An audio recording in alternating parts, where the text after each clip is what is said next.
Hello and welcome to another edition of Man Reads PDF. Now, this information is so dub plate and so hot off the press, they didn't have time to get up to the studio today, so we're gonna have to make do in my kitchen with Jason. But anyway, as I said, let's get straight to it.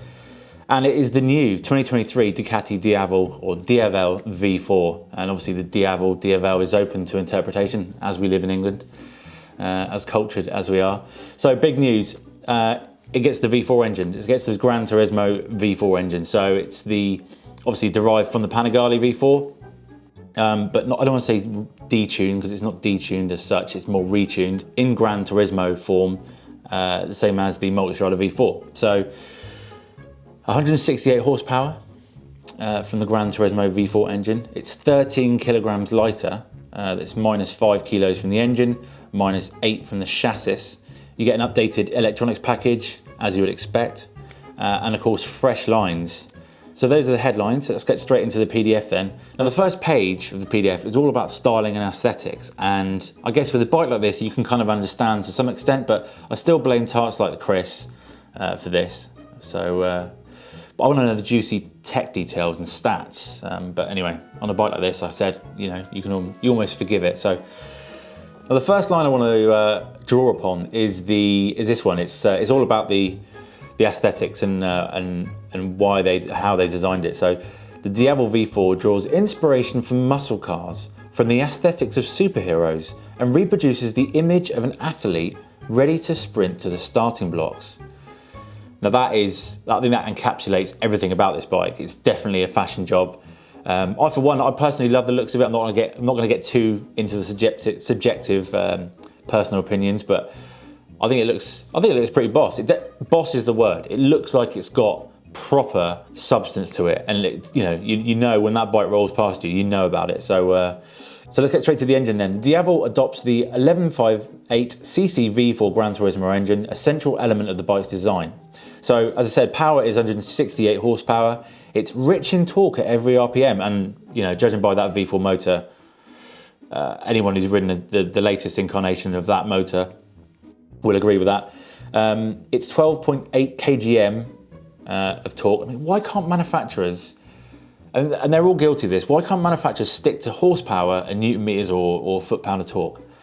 There was nothing wrong with good old-fashioned Great British horsepowers. We've had horsepower since horses were designed. I mean, let's just have one measurement, please, manufacturers. Anyway, 12.8 kgm, which is 125 newton meters, and that is down 4 newton meters on the 1260 Diavel. It is also characterised by low running costs with major maintenance at 16,000 kilometre intervals. So obviously that's a major advancement over the twins. It's also efficient in fuel consumption and emissions thanks to the extended deactivation system. This feature shuts off the rear bank not only when the vehicle is stationary, but also while riding at low engine speeds under reduced engine load. So that's the technology we talked about in the news with the new Street Fighter. So basically before, when all the V4s came to a stop, all Ducati V4s came to a stop, the rear bank would cut, so you'd have essentially a V-twin.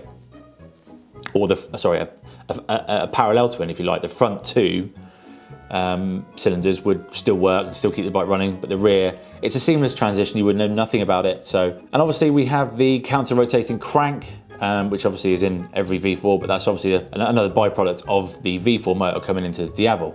And at the same time, the twin pulse firing order. So this is something that a lot of people, I guess, who don't ride Ducatis or haven't owned Ducatis and have listened to the latest V4s, they don't sound like V4s, I guess, and that is, I guess, I understand why Ducati have done that. There's two things to this. One, they want to keep the sound different from an Aprilia V4 or other V4s, and the second thing is, Ducatis have always been known for V-twins, L-twins, what you want to call them, so they wanted to keep some sort of throwback to those days. So I understand why they've done that, and the twin pulse firing order, together with the dedicated exhaust system developed with the grand attention to sound quality, unmistakably characterises the stamp of the V4 Gran Turismo. A deeper sound with lower frequencies characterises the V4 Gran Turismo when only the two front cylinders are active. The frequencies, on the other hand, become higher when all 4 cylinders are operating. And onto the chassis and ergonomics. So the exhilarating performance of the V4 Gran Turismo engine are combined with surprising agility on dynamics for such a motorcycle. As I said, the weight is down 13 kilos. So the curb weight now with fuel is 223 kilograms. So that's not bad for a bike that size. And as I said, 13 less than the original bike. And the original bike, the older model, the previous model, that Diavel never really felt cumbersome. I mean, you look at it and you go, how, with that tyre, with the 240 section rear tyre, you just think, how on earth can that be ridden? But it does. There's some magic formula in there that makes it work. Now, this is the PDF that comes out when the bike is out. So when we ride the bike at the launch, hopefully, then more details will come out. So it's quite a sort of, it's not exactly perfect on details yet, and the differences between the older bike, but again, we'll figure that out soon. But we've got a 50mm fork, cantilever pattern shock absorber, both fully adjustable. And brakes, we have Brembo styling calipers. The result is a motorcycle capable of breathtaking acceleration and deceleration. In fact, the performance of the 160 horsepower V4 Gran Turismo, combined with a 240/45 rear tyre and dedicated gearing, allows it to accelerate from 0 to 100 kilometers in less than 3 seconds. I have full faith in that. I mean, having ridden bikes like that before, I mean, you'll do 60 mile an hour in first gear, so. The braking system, super sport-like, with 330mm discs and Brembo styling calipers, on the other hand, ensures record braking performance with peak deceleration values of as much as 11.5 milliseconds squared. I have no idea what that means. So the seat height is 790mm, which is 10mm higher than the 1260 Diavel, but I think that's still pretty low.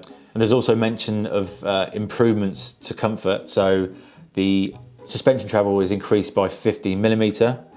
So I guess that's more travel and less harsh on the body. And onto the pillion, who can count on a spacious and comfortable seat, footrests that retract under the tail, and a telescopic grab rail.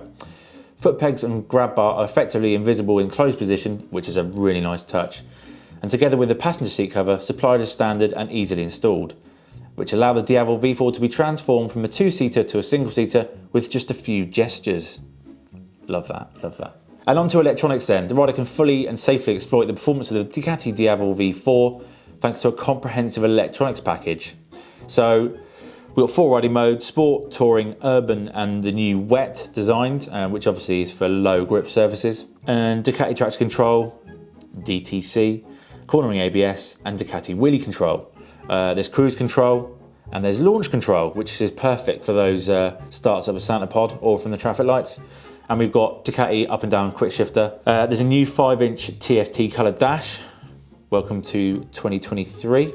Now onto the accessories. So we're not one for harping on about accessories. Then again, we weren't really on about reading from the PDF, but now we are. So this is something that really intrigues me. Something that sounds very exciting. I'll skip to this bit.